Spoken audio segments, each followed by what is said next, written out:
I think one of the most interesting things about your careers, I'm talking about early Metallica, before you had hits, like big known songs, you guys would do cover versions, right?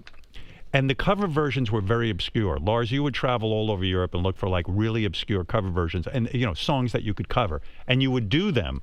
And then people thought they were your originals, right? We didn't tell anybody they weren't our songs. We just played them. Isn't that the way you get started as a band? You got to sort of cover a song. That's how the first year in L.A., 81, 82, we were down in L.A.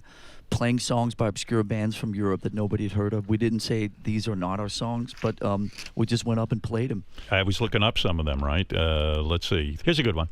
I got something to say. I killed your baby today. Doesn't matter much to me as long as it's dead. The Misfits. What is it about doing covers? In other words, you don't have confidence in your own writing. Is that it? That's it. Yeah. You had not. Well, seriously, you had never written songs together, right? Sure. Well, like anybody, you get influenced by stuff, and it forms your sound. It forms what you like. And we were just paying homage to that. Later with Garage Days and stuff, but in the early days, like Lars was saying, no one knew they were covers, and we loved them until it came time to record our demo. When we hooked up with a record guy. Oh my God! Okay, we're going in and we're gonna make a demo, and well, we can't play this song, this song, this song. What do you mean? And then we had these really long, drawn out epics. And what happened to all the short songs? Well, they were covers. Doesn't it amaze you that you got... When did you guys start to get radio airplay? Like, you didn't get radio airplay your first couple of albums, did you? No, 88. Who was the radio guys that believed in you enough to start playing Metallica music on the radio? Remember the station in L.A. called KNAC?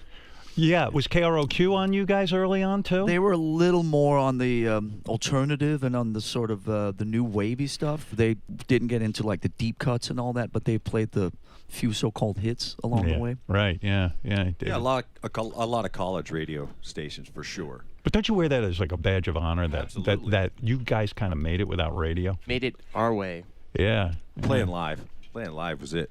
Is that it? That's why even with the new album, you got to go out and play it live. Yeah. Yeah, you can't screw with that formula. No, you can't fake that. No. Well, some people try. Well, they do. A lot of bands now, that older bands, more established bands, are trying to put out a record and just hoping their fans will just go buy it. It doesn't work that way. Right. Well, we're fortunate enough to be, have a following that is continuing to enjoy the honesty in our music and the fact that we love playing it. And, we're not trying to phone it in. We're not trying to fake it. We're artists, and we love what we do. So what was the impetus behind doing an album? Was there a time you guys said to each other, shit, why are we wasting our time? We could certainly cruise along on our hits and do our shows and make our money. We still want to make art. Yeah. Yeah, you don't retire as an artist. I mean, you just keep doing what you do. We know that route where you don't make any more albums. You kind of just end up on the fairs playing your hits. That is an option, but we don't want that option right now. Yeah, what the thing is, I think we still have creative ideas that we think are relevant. Right. And we want to get those out and make music with them. We still haven't made a good record yet. We're still the next one's better. Yeah. But is that really true? Do you listen to your old music and go, we could have done this so much better? Absolutely. Isn't that a bitch? But I think it's important to understand that we still enjoy jamming, like whenever we put the instruments on, it's like being teenagers again.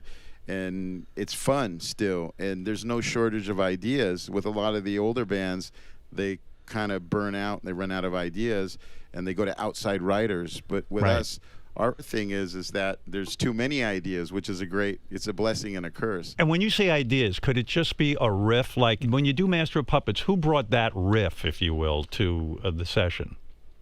That's I think that was James's back in the That was day. yours, James? Okay. Do you remember? He's like, okay, if you say is that so. true? Is your memory shot that you don't remember? It's pretty bad. And as far as that stuff goes, Yeah. I don't know if it matters so much. Why? Well, it's still living, and it's its thing.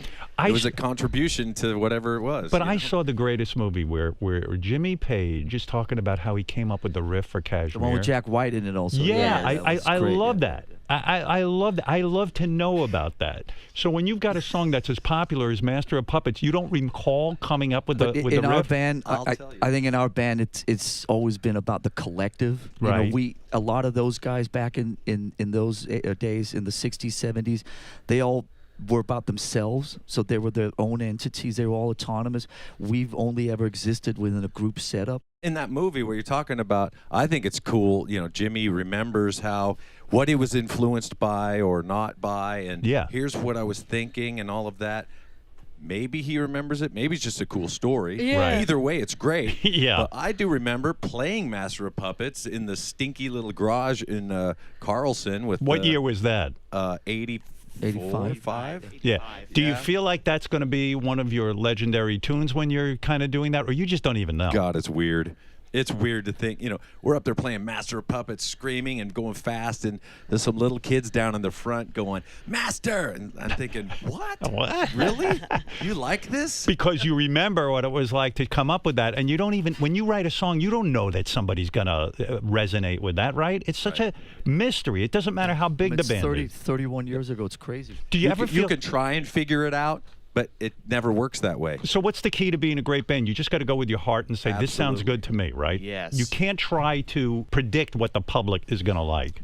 We've always hovered on the outer fringes of all that stuff anyway, like we were just talking about with radio and all. So we've never had to sit there and try to figure out how to write, quote, a hit or something that's part of a sound or any of that. That's what I think I admire most about Metallica. When I think back on your career, I think very early on you guys could have gotten very, I guess, self-conscious or kind of questioned the band because the songs weren't hits. And let's face it, it is a business. You got to be able to make a living. But you didn't buckle. You know, you didn't change your sound But at all. it's also because I think all of us in our own ways have always felt kind of like outsiders. And Right. we've never felt like we were part of the sort of the cool kids, or we were all loners and outsiders and disenfranchised, Yeah. and always felt like we were kind of living in our own world and our own bubble. So does it And so feel we- weird now to be accepted? Like you guys are considered a major touring act? I still feel like we always hover on the outer fringes, that we're never part of the establishment. It's something that I still personally fight with. We a can lot. always find something